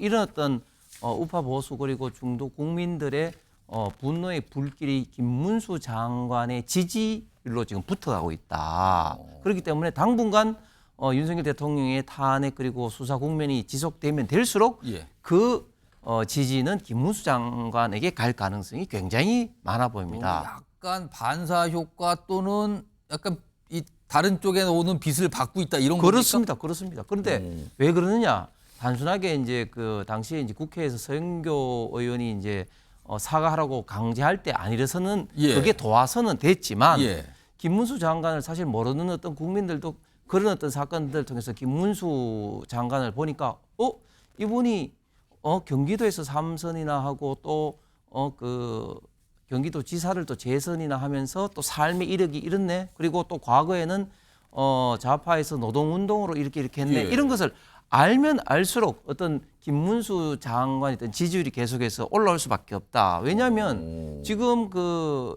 인터넷 유튜브에 짤이 과거 김문수를 조명하는 것들이 계속 많이 떠오르고 있습니다. 그 만들어지고 있습니까 그런 게? 과거의 화면들이 다시 이제 역주행하고 있는 거죠. 화요일 날그 프레스센터에서 이제 대구경북 신년 교례를 했는데 김문수 장관과 또 김부겸 전 총리도 오셨는데 예. 김문수 장관이 굉장히 표정도 밝고 자신감도 있고 예. 또 굉장히 많은 분들이 또 좀 젊은 또 여성분들이 사진 찍자고 한 분들이 많더라고요. 혹시 이렇게 되면 분위기가 이렇게 되면 김문수 장관이 어떤 이 조기 대선이 열렸을 때 본인의 역할에 대해서 전혀 생각을 안 하다가 이거 분위기가 이런다 그러면 이거 나도 한번 해볼 수 있는 거 이렇게 생각할 수 있다는 겁니까? 그럼? 저는 생각해 볼 수 있다고 생각합니다. 왜냐하면 정치인에게 있어서 이런 지지율은 결코 무시 못하고 가장 어떻게 보면 중요한 요소인데 그럼에도 불구하고 그러나 대외적으로 보이는 모습은 절대 움직이지 않을 거다. 왜냐하면 다시 한번 말씀드리지만 지금 우파 보수 전체의 어떤 생각은 윤석열 대통령이 탄핵돼서는 안 된다는 그런 생각인데 그런 어떤 움직임을 보이는 순간 자체가 그걸 전제로 해버리니까 그렇습니다. 그런 그 순간을 보이는 순간 결국은 김문수 장관의 지지율은 결국은 떨어질 수밖에 없다. 예를 들면 지금 오세훈 시장이라든지 또 홍준표 또 시장 같은 경우도 사실은 좀 그런 점에 있어서 약간 의중을 비추고 있거든요. 그렇습니다. 그런 점에 있어서 저는 좀 지지율 상승을 좀 갈아먹고 있는 거다 그렇게 보여지고 또 한 가지는 지금 민주당에서 김문수 장관을 땡큐 딱 하지만 이제 결국은 당대 당으로 붙게 되면은 결국은 김문수 장관의 어떤 캐릭터가 강하다. 뭐 여기는 물론이고 다른 끝까지 다 붙기 때문에 결코 저는 민주당에서 땡큐할 상대가 대상이 아닐 거라고 생각합니다. 자, 지금 일단 김문수 장관을 놓고 민주당 내에서는 아니 뭐 생각 있으시면 응원합니다. 그리고 나오신다면 우리는 뭐 고맙죠. 약간 이런 분위기의 반응이 나왔는데 또 이번에는 국민의힘 내에서는요. 여당 내에서는 이재명 대표가 쭉 가서 민주당 조기 대선이 만약 열렸을 때 민주당 후보가 되면 우리로서는 뭐 쉽죠 뭐 이런 또 반응이 나온답니다. 화면 좀 보죠. 국민의힘 지도부 관계자가 또 언론에 이렇게 얘기해요. 만약 이재명 대표가 후보가 안 되면 우리는 싸우기 힘들 것. 이건 반대로 하면 후보가 되면 싸우기 쉬울 것이라는 거잖아요, 지금. 안 되면 이거 안 되면 안 되는데요. 이거예요, 지금 반응이. 안 되면 안 된다. 그리고요. 유승민 전 의원도 이런 맥락의 얘기를 인터뷰를 통해서 좀 합니다. 들어보시죠. 우리 국민의힘이 진짜 깨끗하고 능력 있는 후보를 뽑아가지고 이재명 후보를 상대하면 이재명 후보야말로 제일 약체다. 오히려 이재명 후보가 만약 사라지고 다른 후보가 민주당 후보로 나오면 그러면 오히려 위험하다. 그렇게 되면 기본 지금 판이 탄핵과 계엄으로 혼란을 일으킨 쪽은 우리이기 때문에 보수 쪽이기 때문에 그래 되면 선거는 굉장히 위험해진다라고 봅니다. 홍석준 전 의원님. 국민의힘 입장에서 이재명 대표는 최약체입니까? 저는 뭐 최약체라고도 볼 수 있다고 하는 게 다른 어떤 사람에 비해서 지금 이재명 대표는 큰 사법 리스크라는 지금 폭탄을 안고 있지 않습니까? 이 폭탄이 지금 언제 터질지는 모릅니다. 공직선거법만 하더라도 지금 2월 26일 날 이제 결심을 하면 3월 달에 선고될 가능성이 굉장히 많은데 지금 현재 그 1심에서 그 징역형을 받은 게 만약에 그대로 된다면은 대법원에서 결정되지 않는다 할지라도 전 국민들에게 미치는 영향력, 특히 민주당 또 지지자들에게 미치는 영향도 저는 대단할 거다. 그것뿐만 아니라 위정교사라든지 지금 줄줄이 지금 이제 사법 어떤 판단을 기다리고 있는 이런 상황에서 이재명 대표로는 저는 민주당은 좀 힘들지 않을까. 그런 것들이 지금 민주당과 이재명 대표의 지지율이 그대로 나타나고 있다. 조금 전에 앵커께서도 말씀하신 것처럼 이재명 대표 지지율이 답보 상태 내지는 추세상으로 보면 계속 지금 하락 추세에 있습니다. 그런 어떤 배경 속에 가장 큰 게 사법 리스크. 그다음에 12.3 비상계엄 이후에 민주당이 보였던 고압적이고 점령과 같은 이런 어떤 오만한 모습들 이런 것들이 지금 현재 엉켜서 지금 현재 지지율에 반영이 되고 있다고 보여집니다. 가만히 보면 지금 여야가요. 각각 이재명 대표, 김문수 전 지사 이 최근에 지지율 상황을 보면서 서로들 속으로는 웃으면서 표정 관리를 하는 겁니까? 그럼 이렇게 가는 겁니까? 신현영 전 의원님. 그런데요, 이재명 대표 지금 왜 지지율이 오르질 못하고 있어요? 어느 순간 대략 보면 30% 전후의 결과가 나오거든요. 다자 조사할 때. 거기에서 변화가 없이 막혀 있는 느낌이 분명히 들거든요. 왜 그런 겁니까?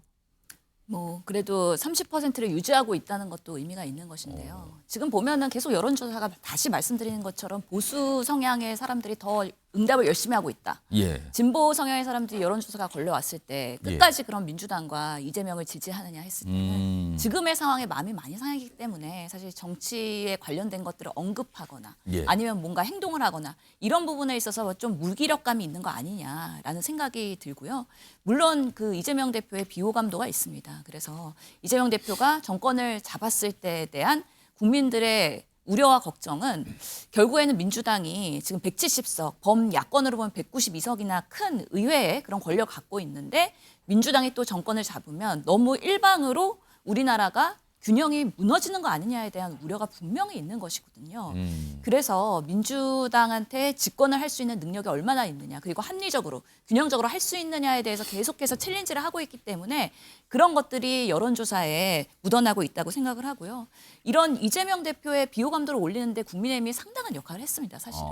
사법 리스크에 대한 공격. 그리고 최근에 권성동 원내대표도 의원총회에서 우리는 이제 앞으로 이재명만 공격한다.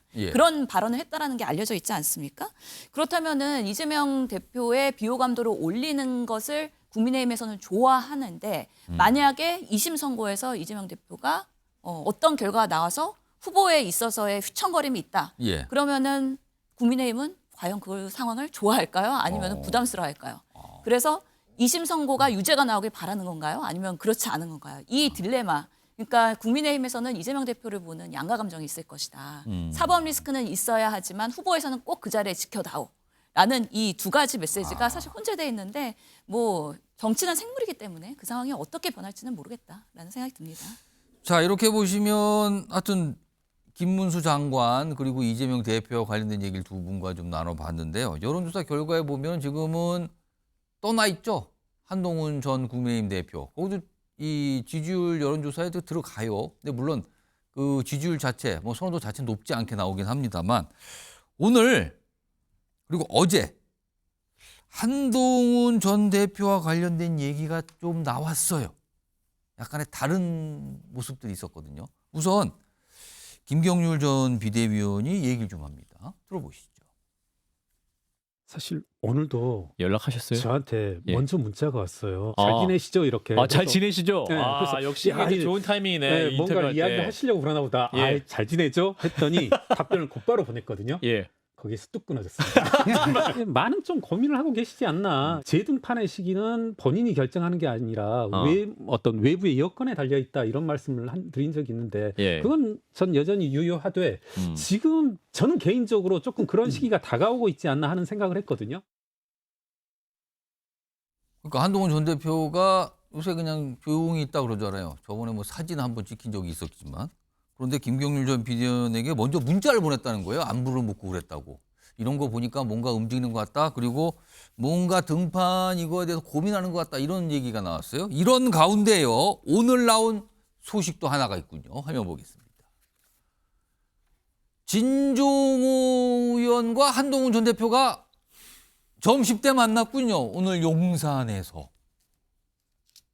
만나서 지금 저 뒤에 있는 사진이 바로 그 사진이에요. 같이 사진도 찍었어요. 점심 먹고 나서. 먹기 전에 찍은 건가요? 먹고 나서 찍은 건가요? 저 사진. 그리고 한동훈 전 대표가 진종호 의원에게 이렇게 얘기했대요. 기죽지 말아라. 단단하게 잘 추스러 봅시다. 기죽지 마라? 단단하게 잘 추스러 보자. 요즘 상황이 여러 가지 여의치 않고 어렵지만 단단하게 잘 추스러 보자. 그런데요.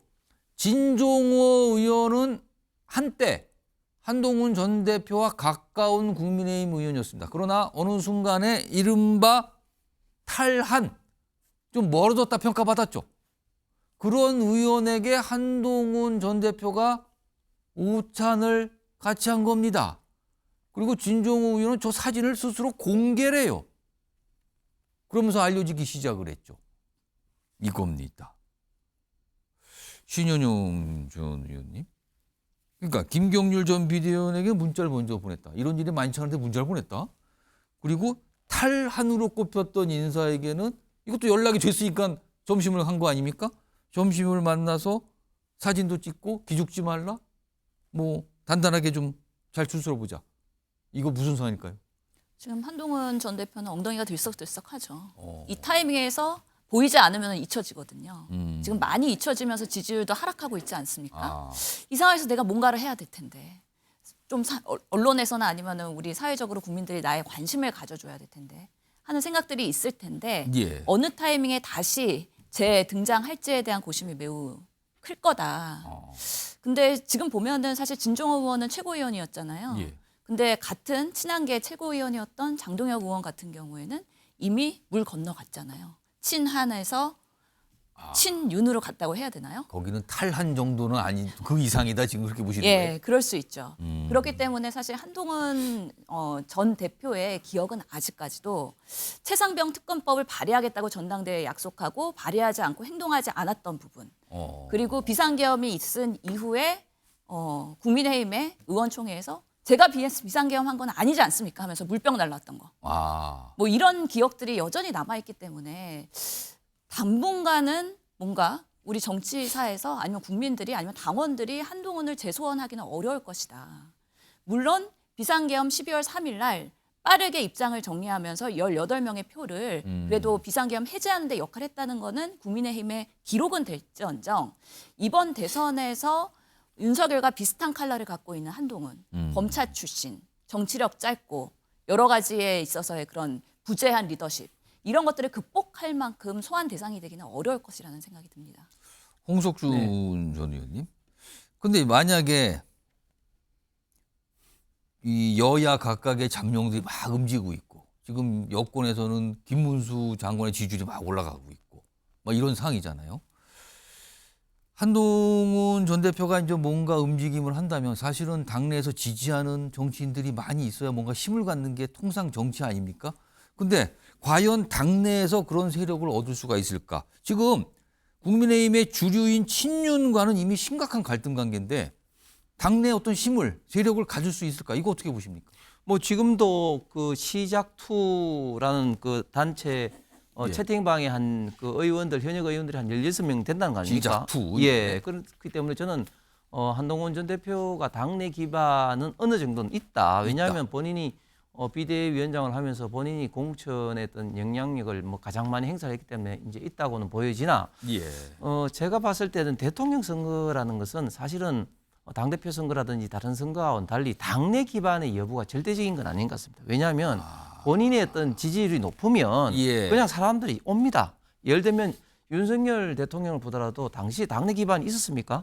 2021년 6월 29일 날 매운 윤목을 출마 선언할 때 아무도 없었습니다. 그렇습니다. 그런데 이제 지지율이 높으니까 사람들이 가는 거죠. 그런데 지금 한동훈 전 대표 같은 경우는 계속해서 지지율이 지금 이제 하락 추세에 있습니다. 지금 조금 전에 화면에 보였던 뭐 작년 12월 기준으로만 해서 그런데 만약에 2023년도 연말까지 하면은 그때 당시는 이재명 대표하고 거의 지지율이 비슷했습니다. 그런데 이제 비대위원장 되면서 총선 참패를 하고 또다시 당대표 선거 나오면서 여러 가지 그 윤석열 대통령과의 어떤 차별화를 좀 지나치게 하다 보니까 계속해서 지지율이 좀 하락을 하면서 특히 이제 탄핵이 되고 난 다음에는 진짜 좀 전에 보여주신 화면처럼 지지율이 완전히 폭락을 했는데 이런 상황에서 한동훈 대표가 지지율을 다시 회복하기에는 굉장히 어렵다. 왜? 지금 이제 윤석열 대통령에 대한 어떤 동정 지지율이 높아지면 높아질수록 그런 어떤 분들은 한동훈 전 대표에 대해서는 좋은 감정을 가질 리가 없기 때문입니다. 그렇군요. 여권에서 그래도 여전히 많은 분들이 좀 관심 있게 보고 있죠. 한동훈 전 대표의 상황 오늘 좀 알려진 게 있어서 전해드렸고요. 다음 이슈로 넘어가 보죠. 키워드가 준비되어 있습니다. 설 연휴 문 찾기 왜일까? 문 찾기. 문재인 전 대통령을 만난다는 얘기 같은데 이재명 대표가 사진에 있군요. 화면으로 좀 볼까요? 이런 내용 알려졌습니다. 오늘. 이재명 대표가 30일이면은 설 연휴 마지막 날 평상마을을 찾아서 문재인 전 대통령 예방 예정이라는 게 알려졌죠. 그러면 지난해 9월 이후에 4개월 정도 지난 다음인데요. 과연 무슨 대화를 나눌까? 단순히 그냥 명절이라서 인사 가는 건가? 아니면 지금 때가 때고 요즘에 지지율 상황도 좀 그렇고 해서 가는 건가? 많은 관심들이 있어요. 30일 날 보면 알겠죠. 대화 내용도 좀 알려질 거예요. 혹시 뭔가를 부탁하는 건지 아니면 그냥 정말로 인사만 하는 건지 이건 그때 가보면 알 텐데 지금 여러 가지 좀 얘기들이 나옵니다. 일단 이런 상황이 하나가 있는 가운데 어제도 잠시 전해드렸어요. 근데 어제는 목소리가 없었거든요. 김경수 전 경남지사 어제 열린 한 행사에서 뭔가 얘기를 하고요. 그리고 김동연 경기지사가 조금 전에 귀국을 했다네요. 그러면서 뭔가 또 얘기를 꺼내놨습니다. 들어보겠습니다. 어느 한 사람이나 어느 한 사고의 독주를 허용하지 않는 그리고 다원주의를 지향하면서도 폭력적인 은행을 용납하지 않는다는 것을 국민들께 똑똑히 보여드려야 된다고 생각합니다. 민주당이 개헌과 탄핵 이후에 지금까지 보여준 모습에 대해서 국민들이 좀 더 잘해야 한다라는 그런 채찍질로도 볼 수 있다고 생각합니다. 과연 민주당이 지금의 이 위기를 극복할 수권 정당인가에 대한 질문을 스스로에게 던질 수밖에 없습니다. 민주당은 지금 신뢰 위기입니다.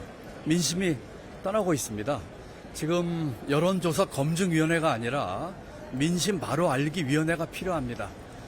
민주당의 일원으로서 국민 여러분께 사과 말씀드립니다. 오, 민주당인으로서 대신 사과한다는 얘기가 나왔어요. 그러면서 민주당 이러면 안 됩니다. 그리고 앞서서 김경수 전 지사는요. 아니 한 사람 독주가 안 돼요. 위험하지 않습니까? 이거는 누가 들어도 이재명 대표 얘기를 한 걸로밖에 들리지 않습니다. 이재명 대표에 대한 어떤 약간의 견제일까요? 그리고 당 상황에 대해서 사과를 한다는 얘기가 나와요. 지금요. 그리고요. 최근에 목소리를 한번 냈었죠. 임종석 전 대통령 비서실장. 오늘도 뭔가를 메시지를 남겼네요. 이번에는 구체적으로 이름을 강조를 하죠. 이재명 대표 혼자 모든 걸 다 잘할 수는 없다. 친명의 색깔만으로는 과반수 국민의 신뢰 얻기 어렵다라고 얘기를 합니다.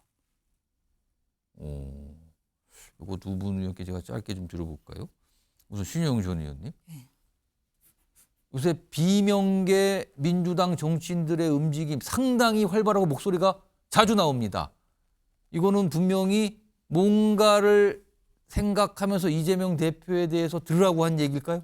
어떻게 봐야 됩니까? 지금 민주당 지지도가 떨어지고 있잖아요. 예. 매우 이례적으로 이렇게 비상계엄 이후에는 정말 뭐 국민의힘보다 2배수로 사실 지지도가 올라가다가 쭉쭉쭉 떨어지는 거에 대해서 우리 내부에서 그러면 어떤 흠결이 있는지에 대해서 자성의 목소리들이 나오는 거라고 봅니다. 예. 이렇게 지지율이 떨어질 때 오히려 이재명 대표가 아닌 다른 주자들이 사실 언론의 관심을 받기도 하거든요. 예. 그렇기 때문에 이런 언론의 관심 가질 때 물 들어올 때 노젓는다고. 지금 물이 들어왔다 이겁니까 지금? 예, 계속해서 물이 들어오도록 끌고 있는 거고 그러면서 노를 또 열심히 저으면서 지금의 우리의 부족한 부분들이 나로 인해서 채워줄 수 있다라는 국민들한테 어떻게 보면은 특히 중도층들을 향한 그런 민심의 호소라고도 볼 수 있는데 항상 우리가 조심해야 될 거는 국민의힘에서 비판하는 민주당 일극체계, 독재 그런 부분에 있어서의 민주주의가 정당 내에 사라졌다. 이런 부분인데 그렇지 않다라는 것을 지금 보여주는 것들이어서 저는 오히려 지금의 지지도가 떨어지는 게 예방접종이다.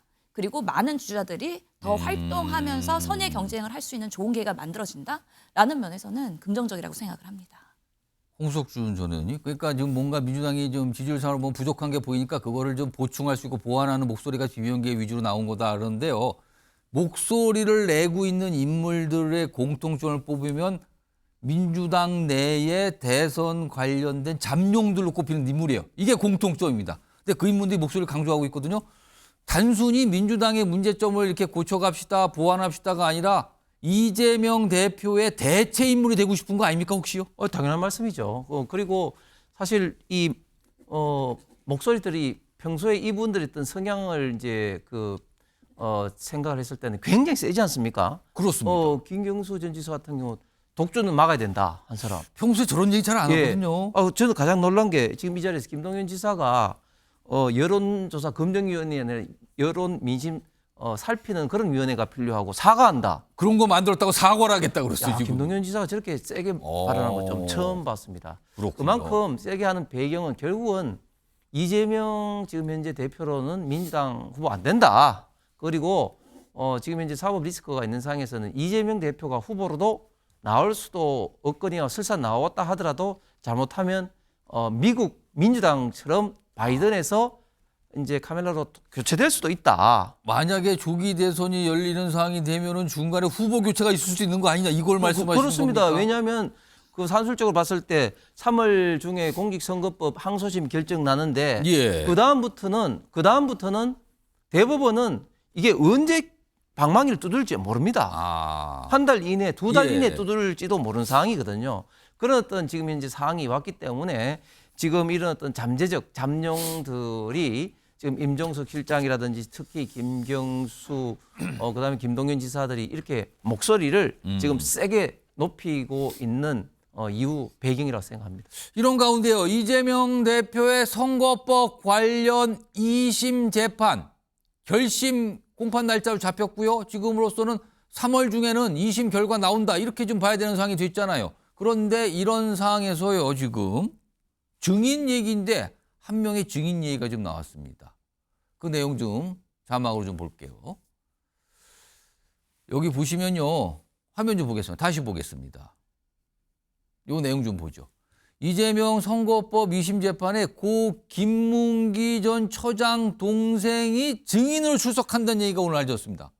그러면 이거는요. 이 출석한다는 자체가 이재명 대표에게는 불리한 얘기를 한다고밖에 볼 수 없는 거 아닙니까? 지금 고 김문기 처장 관련된 얘기가 문제가 된 거 아니에요? 이 재판 자체가. 그런데 그 동생이 증인으로 출석한다. 좀 상황이 이렇게 가고 있는데요.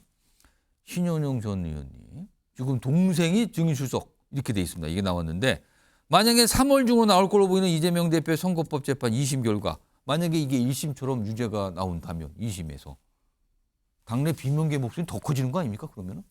아무래도 이제 선거법 공직선거법에서 예. 유죄가 나오는 경우에는 우리 당의 그런 그 선거 비용도 반환을 해야 되는 부분이기 때문에 물론 이게 대법원 최종 확정은 하지만 2심은 사실상 사실심이 끝나는 거잖아요. 예, 그래서 2심의 결과 매우 중요하다고 예. 판단이 됩니다. 특히 저렇게 김문기 씨의 동생이 나온다는 거는 예. 여론전이나 아니면 여러 방향에서도 사실은 불리한 건 맞는 것이죠. 예. 그런 부분에 있어서 2심의 결과가 민주당 내에서의 큰 뭔가 바탕을 흔들지는 못할 거라고 생각하지만 예.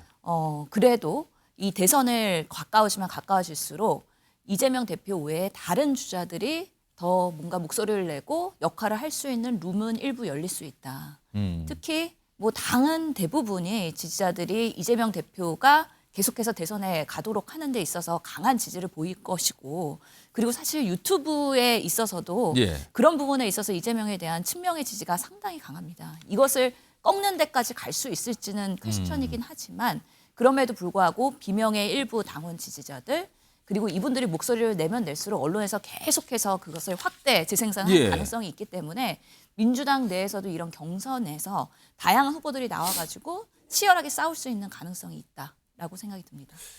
요거는 홍석준 전 의원님. 네. 지금 이런 상황에서 앞서 전해드렸지만 김경수 전 지사, 임종석 전 시장의 공통점은 문재인 전 대통령의 측근들이었거든요. 그렇습니다. 최측근들이었어요.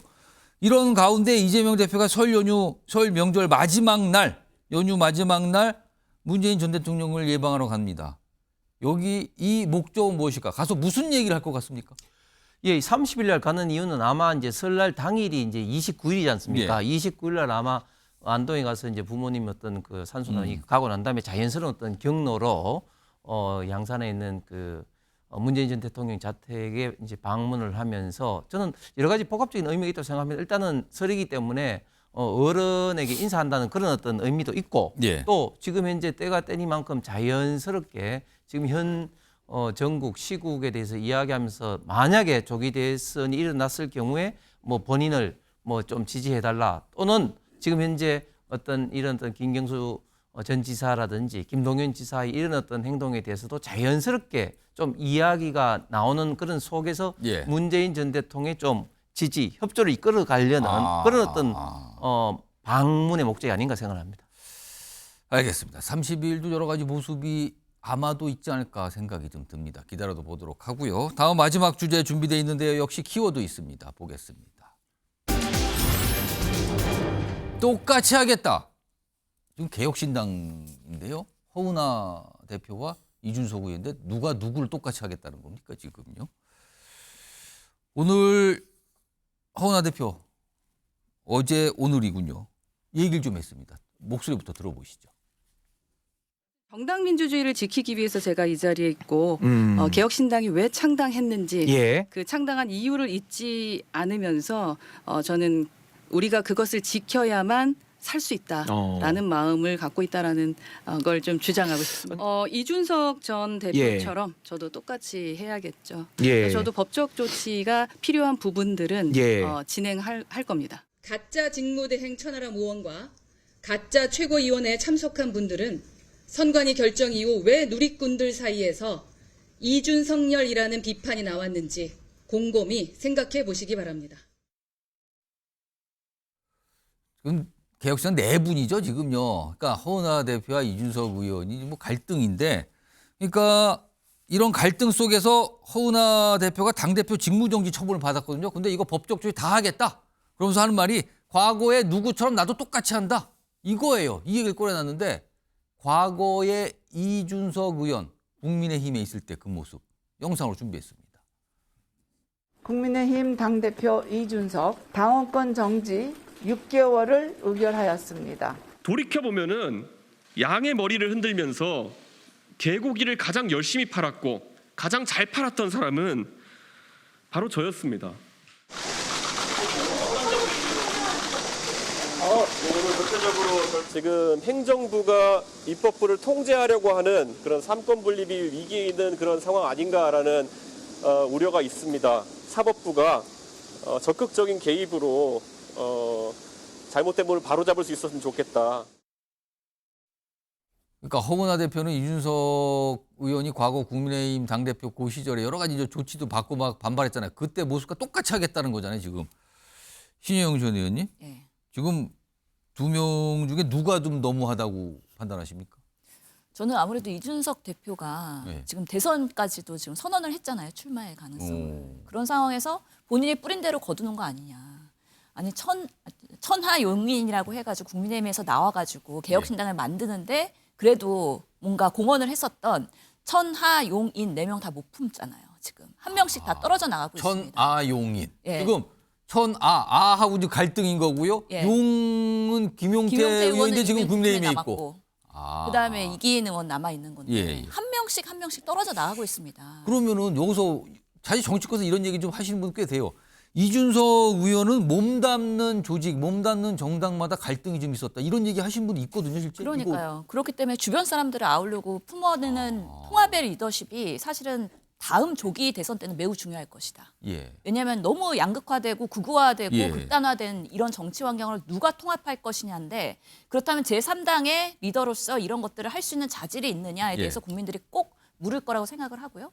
요즘에 허은하 의원이 계속해서 언론에 나와가지고 이준석 의원을 비판하잖아요. 예. 이게 상당히 발목을 잡을 가능성이 있다라고 생각하는데요. 뭐 결론적으로 지금 보면은 개혁신당 지지율 1% 나오고 있습니다. 이 중요한 시기에 제3당으로서의 역할을 못하고 있기 때문에 예. 궁극적으로는 둘 다 가라앉는 결과를 초래하는 것이죠. 이런 상황에서요, 지금 이 갈등 속에서 국민의힘 얘기가 나와요. 화면 좀 보겠습니다. 보시면 허은하 대표가 먼저 이렇게 했어요. 이준석 측 지금 여당 국민의힘과 예쁜 그림을 그리는 중인 것 같은데요.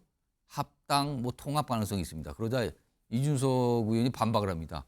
국민의힘 인사와 소통한 적 없습니다. 확인 안 된 내용 책임지지 않을 수준으로 좀 막 던지고 있네요. 반발하는 겁니다. 이와 관련해서요. 뉴스와이드가 개혁신당 관계자 취재를 좀 했는데요. 목소리 들어보시죠. 지금 이 허은하 대표 입장에서는 허은하와 이준석의 대결 구도로 자꾸 가져가려고 하는 것 같은데 이 사건의 본질이 그게 아니고요. 이 사건의 본질은 당직자들, 그러니까 12명밖에 되지 않는 당직자들의 성명서입니다. 이제 이준석과 허은하 대결 구도로 만들기 위해서 없는 말을 지어내가지고 허위사실 유포를 하고 있는 겁니다.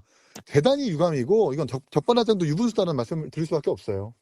가처분의 결과가 어찌할지 모르지만 당원들의 총의에 따라서 정치적인 판단을 반드시 받아봐야 된다고 생각을 하고 그 결과를 겸허히 받아들이는 것 또한 대표로서 내지는 정치인으로서의 책무다 이렇게 말씀드리고 싶어요.